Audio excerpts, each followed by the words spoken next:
हाय, hello everyone. तर आज आम्ही गेलो होतो रांजणगावला आमच्या कुळदेवता बोलाई माताच्या दर्शनासाठी. अधिरा व्हायच्या आधी आम्ही पुण्याला गेलो होतो.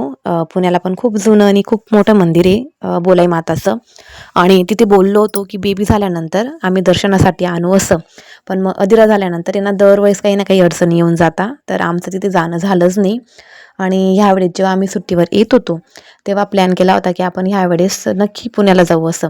पण मग ह्यावेळेस पण ना काही कारणांमुळे आमचं तिथे जाणं नाही झालं. आणि आता फक्त 6 दिवस राहिले आमच्या सुट्टीचे. 6 दिवसानंतर आम्हाला परत राजस्थानला जायचं आहे. तर म्हटलं इतक्या दूर तर काही आता जाणं शक्य होणार नाही, तर इथेच जवळ रांजणगावला, चाळीसगावच्या पुढे येतं रांजणगाव. तर इथे आहे म्हटलं मंदिर, तर तिथे जाऊन येऊ असं. तर 1 वाजता आम्ही घरून निघालो आणि 2:30 वाजले होते आम्हाला इथे यायला.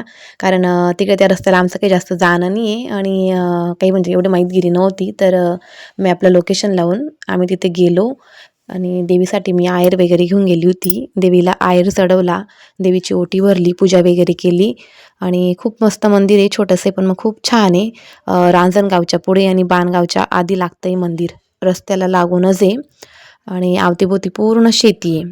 तर थोडा वेळ आम्ही मंदिरात बसलो, त्याच्यानंतर बाहेर गेलो, थोडे फोटो क्लिक केले, व्हिडिओ बनवले. तर बघा, हा व्हिडिओ बघून मला नंतर खूप हसायला येत होतं की म्हटलं बापरे मी कशी चालते.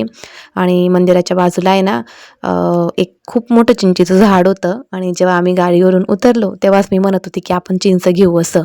तर झाडावर इतक्या चिंच होत्या, खूप चिंच होत्या, पण मग खाली फक्त 2-3 सापडल्या आम्हाला. आणि इतक्यावरती काही आमचा हात पुरत नव्हता. तर त्या 2-3 चिंचा खाल्ल्या आम्ही. थोडा वेळ तिथे बसलो, तिथे बाग होती, बागवर बसलो आम्ही. आणि त्याच्यानंतर निघालो चाळीसगावला जाण्यासाठी.